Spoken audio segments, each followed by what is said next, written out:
Good morning. Welcome to Subramani. Today I'm going to talk to you about how much is enough, or rather, a slightly different way of looking at how much is enough for you to retire. So, first of all, I think you should have a plan on how much you think you need for retirement, and don't worry about what the mutual fund industry or the insurance industry tell you. They are bound to give you a figure which is more generic, whereas each person has to work out for himself or herself how much money they need.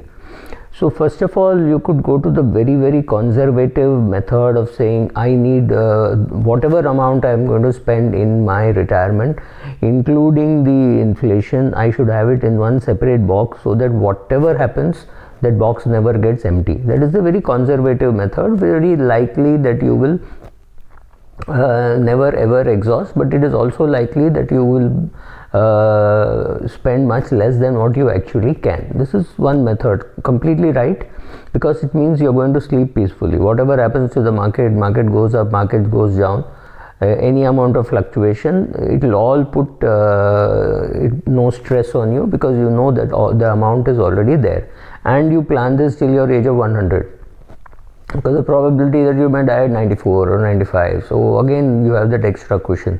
This is one very conservative method. Second is, you could say, okay, I don't need that much, I need to retire earlier, so I will retire at 55. I'll do a combination of equity, stocks, annuities, and bank fixed deposits, and those kind of combinations, which will allow me a reasonably good standard of living, maybe till the age of 92 or 93. So that's another way of looking at it. But one thing very certain is, because you're retiring as a couple, assuming that you're retiring as a couple, it is best to have a lot of this in writing, because even if you have one kid who understands all this and who is interested in all this and is educated enough to do all this, maybe the kid won't be around to look after your wife when it is necessary. Maybe the kid is abroad, maybe the kid, what happens if the kid is dead? I mean, it's the worst case scenario, right? So better to have a lot of these things in writing. Keep it as simple as possible. The more complicated it is, the less likely that it will get implemented, right?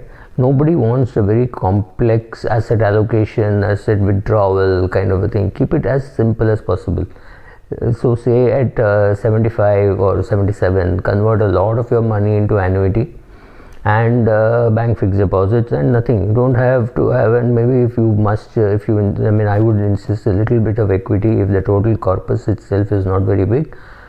So some index fund, that's it. Beyond that, nothing. No product at the age of 75 beyond this, unless somebody else is managing the money. I've kept saying this. On your own at 75, it's best to assume that your faculties won't work as sharply, so you will not get into direct equity and your mutual fund, large cap, mid cap, value, growth. You will not do any of that stuff unless somebody else is going to look after it, because for you going there, investing, withdrawing and paying taxes, filing returns, just don't have that many complexities, right? So first of all, keep it simple. Second, it is very nice to have multiple streams of income. People don't understand the difference between having a big income and having many streams of income. Let's say you earn 100 rupees a year, and that's far more than what you need for your retirement, but it is coming from one source. And there's another way of where you have created this 100 from 5 sources of 20. That is the difference between being rich and being wealthy. The advantage of being wealthy is, even if one or two of those sources dry up, it will still not bother you. Let's put it this way. You are a chartered accountant, you're a trainer, or you're an author, and you have dividend income, you have interest income, you have rental income. So if I can create for myself a rental income, a dividend income, an interest income, a royalty from books, a training income, plus some other consulting for portfolio management and portfolio advisory. So if you can create 6-7 sources of income, understand that some are not connected at all to the equity markets. So if my rent, my interest, my annuity, my royalty on books, if all these keep coming, whether I am engaged usefully or no, for the other things, I've got 4 sources of income, and each source of income is more than enough. So when the market goes down, I will still have these 4 sources of income, a trail of dividend. A dividend may go down a little bit. For example, this year HDFC Bank is not paying any dividend. So in my overall portfolio, if 3% of my income or 5% of my income is a dividend from HDFC, that's the only thing that I will lose, because I've created a portfolio.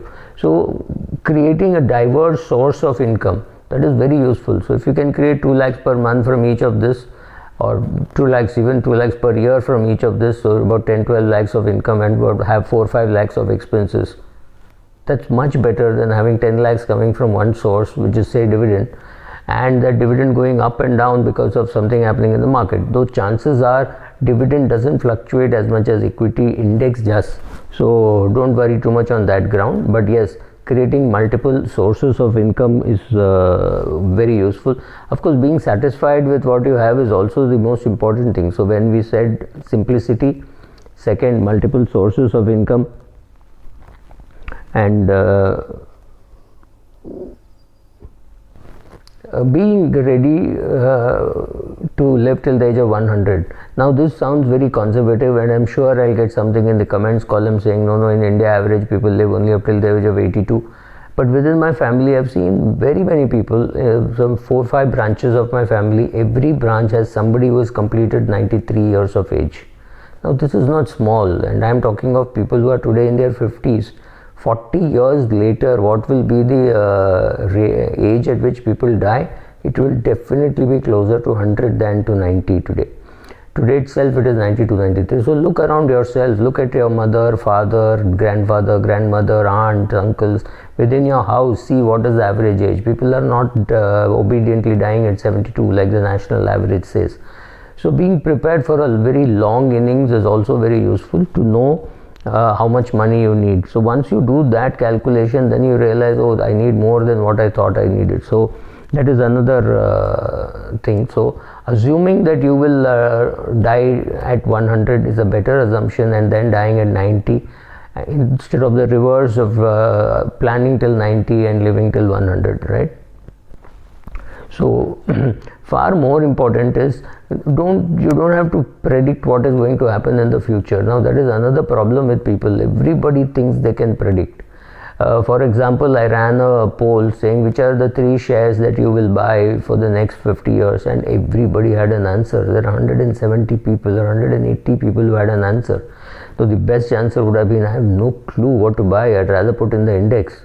That's the only sensible answer you could have given, but everybody knew that they had to buy HDFC, Asian Paints, HDFC Life Insurance, ITC, and largely Reliance. These were the shares which were repeated time and again. People knew exactly what to buy. Now this is called hindsight bias or confirmation bias, or they just wanted to hear that from the others, whatever it may be. So be careful about all those things. What is far more important is your ability to plan, saying in case this happens I will withdraw from my debt, in case this happens I will withdraw from my equity. When in a booming cycle, it's great to be withdrawing from your equity bucket rather than from your debt bucket, right? Knowing those things is far more important than the amount. Do you realize that I said I will tell you how much is enough, and I have not yet come to the amount, because I don't think the amount matters as much as the ability to manage what you have matters. So knowing why you have bought, the fund managers will always ask you to have more and more and more money. More money does not solve the problems. Having a simple amount of requirement, having a simple plan, implementing it is far more important than just the total amount of money. A small amount of money well managed is much better than a large amount of money badly managed, right? So if you keep all your money in, say, bank fixed deposits, you will end up paying a lot of tax. So knowing that, understanding that, be privileged that you know your portfolio, you know everything, you have shared it with your wife.